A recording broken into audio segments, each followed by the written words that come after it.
Welcome back to our channel friends. मैं आप सबका अपने चैनल स्टॉक्स फॉर लाइफ पे बहुत स्वागत करता हूँ। टू एसटीएफएल फैमिली डे फिल्म बस। अगर मैं आपसे पूछूं कि मार्केट में अगर आपको 20% कमाने का मौका मिले और 20% डाउन साइड भी हो और दूसरे साइड में एक स्टॉक में 10% गंवाने का मौका हो और उसमें अपसाइड 40% के आसपास हो, तो आप दोनों में से किसको चूज़ करेंगे? तो गैस मुझे पक्का यकीन है कि 100 में 100% जो लोग हैं ये इसको चूज़ करेंगे, बिकॉज यहाँ पे हमें मार्जिन ऑफ सेफ्टी दिखाई पड़ती है जहाँ पे डाउन साइड रिस्क बहुत ही कम है और ह्यूज अपसाइड है। तो मार्केट में गैस हमेशा कोई भी स्टॉक में पोजीशन बनाने से पहले एक बात जरूर सोचिएगा कि ऑफकोर्स गैस मार्केट में रिस्क होता है, लेकिन यस उस रिस्क के अकॉर्डिंग आपको कितना रिवॉर्ड मिल सकता है ये बहुत ही महत्वपूर्ण होता है। इसी बीच में गैस एक स्टॉक में हमें धमाकेदार न्यूज़ देखने को मिल रही है। टारगेट्स को बहुत ही अपग्रेड कर दिया गया। अभी के टाइम में गैस हमें एमओएस के लेवल पे मिल रहा है और गैस इधर पे पूरा माल लूटा जा रहा है। एफआईएस और डीएस कंटिन्यूसली बेसिस पे अपने स्टेक को बढ़ा रहे हैं। तो जी हाँ, ये बहुत ही अच्छा सौदा है जहाँ 2022 में ये आपको बम्पर पैसे बना के दे सकता है और चाहे तो इसमें आराम से एक स्विंग ट्रेड भी ले सकते हैं। तो फटाफट डिस्कस करते हैं, बहुत ही कुछ सीखने को मिलेगा। चैनल फर्स्ट टाइम होंगे सब्सक्राइब कर सकते हैं। इस तरह क्वालिटी कंटेंट को सबसे पहले एक्सेस करने के लिए now without link for time let's begin. मैंने हाल फिलहाल में ही आपसे ये आंकड़ा शेयर किया था, वीबीएल की टारगेट्स को बहुत ही अपग्रेड कर दिया गया है। जी हाँ दोस्तों, मैं इधर पे वीबीएल के बारे में डिस्कस नहीं कर रहा हूँ, लेकिन आपको मैं छोटी सी अपडेट देना चाहता हूँ। आपको अच्छे से पता है कि जब ये 800 के भाव पे था, 820 के भाव पे था, मैंने डिलीवरीज को लेकर इसके ऊपर 2-3 बार वीडियो बनाई थी और स्टॉक फटाफट में मैंने बहुत बार कवर किया था और बताया भी था कि बहुत ही क्विक टाइम में ये आपको 10% के आसपास गेन दे सकता है। और दोस्तों मेरा टारगेट है इसको लेकर अभी भी 930 के आसपास है। उस बॉटम से अगर आप देखें तो दोस्तों आज हमें 850 के आसपास क्लोजिंग देखने को मिल रही है, बिकॉज इसके पहले हमें एक अच्छी खासी फॉल देखने को मिल चुकी थी। तो मार्केट में गैस फियर में अगर आप बाई करते हैं तो आप उसमें स्विंग ट्रेड भी ले सकते हैं और लॉन्ग टर्म इन्वेस्टमेंट में भी अच्छा खासा गेन कर सकते हैं। ऑल दो गैस में इसके ऊपर ऑफकोर्स मेरी कमेंट्री रेगुलर होती है, बट इस वीडियो का जो माध्यम है वो वीबीएल नहीं है, बल्कि एक ऐसा स्टॉक है जिसमें डाउन साइड बहुत ही कम है और इसमें ह्यूज अपसाइड पोटेंशियल निकल के आ जा रहा है। मैं जिसके बारे में डिस्कस करने वाला हूँ उसके पीछे में जो रैशनल है वो दूंगा, आप चाहे उसको फॉलो कर सकता हूँ। इधर पे गैस गोल्डन अपॉर्चुनिटी है जहाँ 2022 में इन सब स्टॉक को मिस ना करें, बिकॉज अगर आप देखें 19 एनालिस्ट जो कवर कर रहे हैं जिसको मैं डिस्कस करने वाला हूँ, उसमें 90% अप्रोच जो एनालिस्ट है उनका मानना है कि आप इसमें आराम से बाई कर चल सकते हैं। डाउन साइड की बात की जाए तो गैस इधर पे बहुत ही कम है, इवन है ही नहीं। अगर आप देखें तो हायर साइड पे गैस हमें 47% के आसपास टारगेट निकल के आ रहा है और डाउन साइड की बात की तो मात्र गैस 11% वो भी पॉजिटिव में ही देखने को मिल रहा है। मतलब ये सौदा है गैस अपने आप में बहुत ही महत्वपूर्ण है, बिकॉज इनके ईपीएस कंटिन्यूसली बढ़ रहे हैं और मार्केट में आने वाले कल में गैस ये बहुत ही ग्रोथ दिखा सकती है। मैं जिसके बारे में डिस्कस कर रहा हूँ इसमें थोड़ा सा खेल आप ऑब्जर्व करें, जहाँ पे आपको पूरा समझ में आ जाएगा कि मार्केट में जहाँ पैनिक हो रहा है, फियर हो रहे हैं, वहाँ पे गैस बड़े निवेशक बिल्कुल भी डर नहीं रहे। अगर आप देखें प्रोमोटर की जो होल्डिंग है 70% के आसपास निकल के आती है। एफआईएस की होल्डिंग की बात की जाए, आप देख सकते हैं कि कितने कंटिन्यूसली रफ्तार से एफआईएस अपने स्टेक को बढ़ा रहे हैं। ऑलमोस्ट 3 गुना हमें देखने को मिल रहा है। डीएस की होल्डिंग की बात की जाए तो गैस ये भी हमें एकदम 2 गुना से भी ऊपर देखने को मिल रहा है। और इधर पे कौन माल बेच रहा है? अगर आप देखें प्रोमोटर होल्डिंग को छोड़ के, एफआईएस होल्डिंग को छोड़ के, डीएस होल्डिंग को छोड़ के अगर आप देखें पब्लिक ने गैस भरपूर माल बेचा है। जहाँ पे बड़े बड़े निवेशक एंट्री ले रहे हैं, निवेश कर रहे हैं और एक्मुलेशन कर रहे हैं, वहाँ पे गैस पब्लिक पूरा माल इसको लॉस में बेच दे रहे हैं। रीज़न क्या है कि स्टॉक प्राइस में गिरावट हो रही है, बट दोस्तों बिजनेस को जो परख रखते हैं वो बहुत ही कम इसको आंक पाते हैं, बिकॉज हमें हमेशा ये देखना पड़ता है कि बिजनेस में आने वाले कल में कैसे ग्रोथ हो सकते हैं। ऑल्दो अगर आप देखें तो आज के दिन में हमें एक फ्लैट क्लोजिंग देखने को मिल रही थी और 920 के आसपास क्लोजिंग देखने को मिल चुकी है। साल भर की बात की जाए इसने बहुत बार टॉप बनाने की कोशिश की, 1 2 3 4 और बार हमें फेल होता हुआ देखने को मिल रहा है। तो जी हाँ दोस्तों, बॉटम से अगर आप देखें तो इस लेवल से आपका जो शॉर्ट टर्म गेन होगा यही लेवल होगा और दोस्तों यही हमें अच्छा खासा प्रॉफिट कमाने का मौका हो सकता है। पूरे साल भर की बात की जाए तो इसने मात्र 8% के आसपास पैसे बना के दिए और इसी की वजह से बहुत लोग फियर में आके, फ्रस्ट्रेशन में आके इसको सेल करते रहे, जहाँ पे बड़े प्लेयर्स इधर पे आराम से अपने माल को उठा ले रहे हैं। मैं बात कर रहा हूँ एसबीआई कार्ड्स एंड पेमेंट्स को लेके। जी हाँ दोस्तों, इसके पहले ही मैंने बहुत बार अपनी कमेंट्री साझा की है, बताया भी है कि अपने आप में ही कार्ड एंड पेमेंट का बिजनेस अभी के टाइम में बहुत ही अंडररेटेड है और अंडर पेनिट्रेटेड है, लेकिन लॉन्ग टर्म में कार्ड के बिजनेस में ह्यूमंगस ग्रोथ हमें दिखाई पड़ता है। मैं आपको दोस्तों इसका प्रूफ भी दूंगा, जहाँ पे आपको समझ में आ जाएगा कि मार्केट में साइकिल कैसे चलता है। जब से इनकी लिस्टिंग हुई है गैस, इसने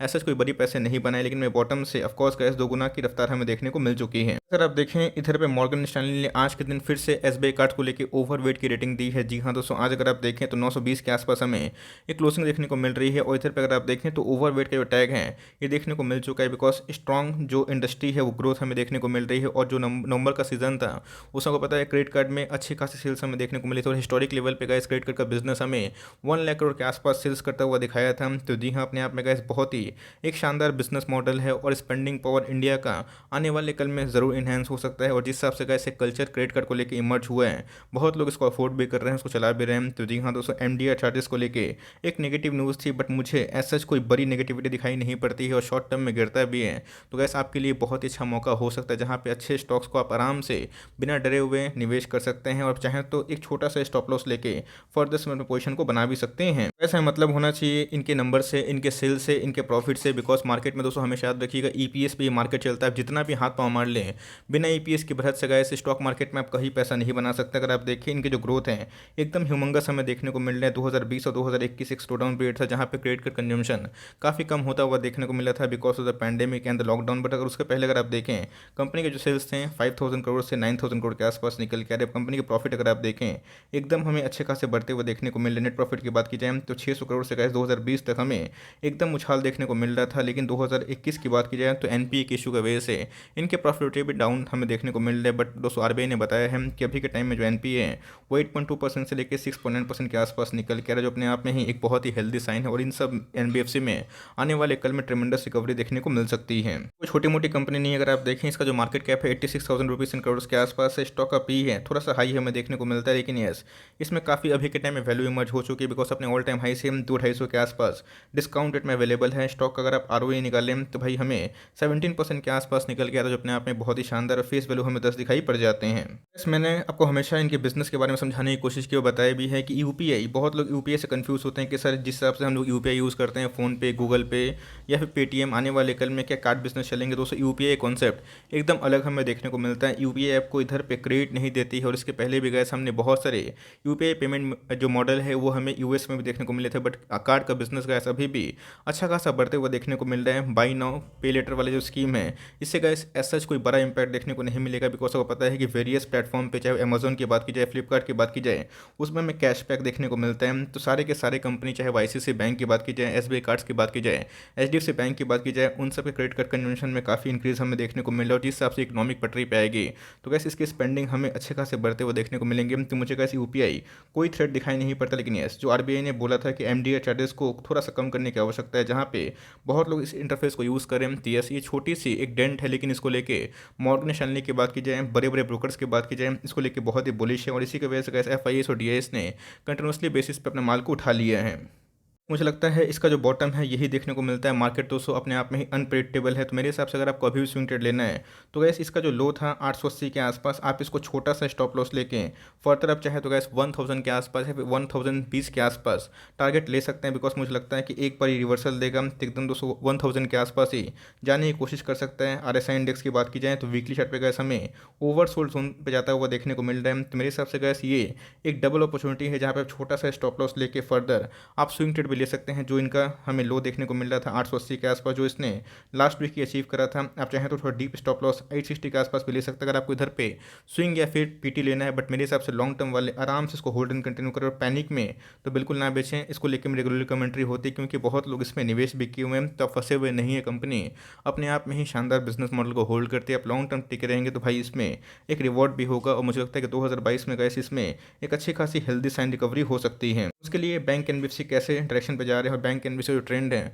वो क्या देखने को मिल रहा है, ये बहुत ही इंपॉर्टेंट है। तो मुझे लगता है इसकी फिफ्थ महीने के बाद या फिर मार्च महीने के बाद या फिर अप्रैल के बाद हमें एक अच्छा खासा इनफ्लो बैंक निफ्टी में आता हुआ देखने को मिलेगा और तब इन सब बिजनेस में हमें अच्छी खासी रिकवरी देखने को मिलेगी। अगर इसमें डाउन भी जाता है तो नो वरी गाइस, आप लॉन्ग टर्म इन्वेस्टर है और आपको बिजनेस से मतलब होना चाहिए। अगर आपको थोड़ा भी थ्रेट लग रहा है, डर लग रहा है, तो आपके पास बहुत सारे ऑप्शंस अवेलेबल हैं, आप उसके साथ जाइए। बट मैं स्ट्रांगली दोस्तों अपने जो पोजीशन को होल्ड भी करूंगा, फिर से गिरता है तो गैस मैं उधर पे और भी अकोमोडेशन करूंगा बिकॉज मुझे लगता है आने वाले कल में क्रेडिट कार्ड कंजम्पशन बढ़ सकता है और इसमें हमें एक अच्छी खासी रैली भी देखने को मिल सकती है।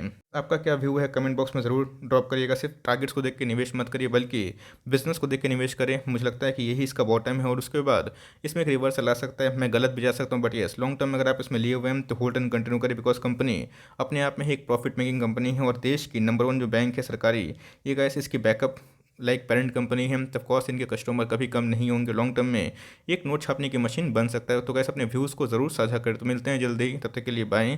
Thanks for listening friends, God bless you all.